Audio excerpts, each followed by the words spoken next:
So, hi guys! For today's dinner, yung luluto natin ay spicy chicken adobo with gata.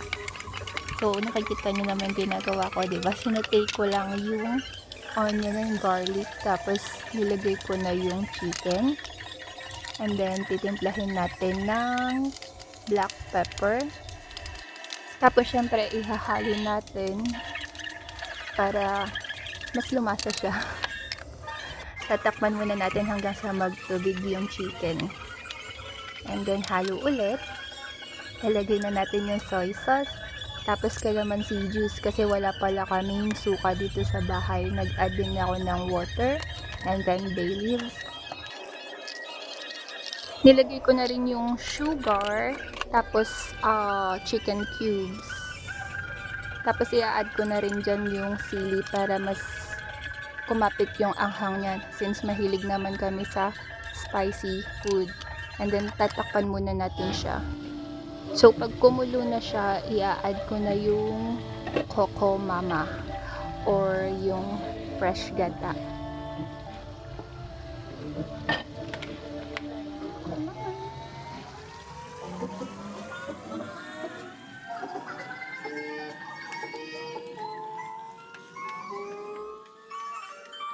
And then, tatakpan lang natin siya ulit, papakuluin.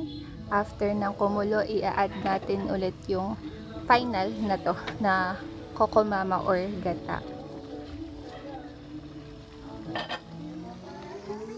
Mas maraming gata, syempre, mas masarap.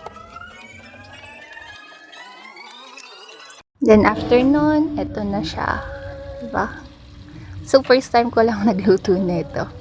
Tinikpan ko, masarap naman yung lasa. So, medyo nagmamantika na siya, tsaka natuyo na siya. Ganyan kasi yung gusto ko sa adobo. Ayoko nung masabaw na parang nagsuswimming. So, yan. Ayan na yun. Diba? Lalagay ko na siya dyan sa plato, syempre, pero hindi ako magaling sa plating. Gawa-gawa ko lang yan. Wala lang, gusto ko lang.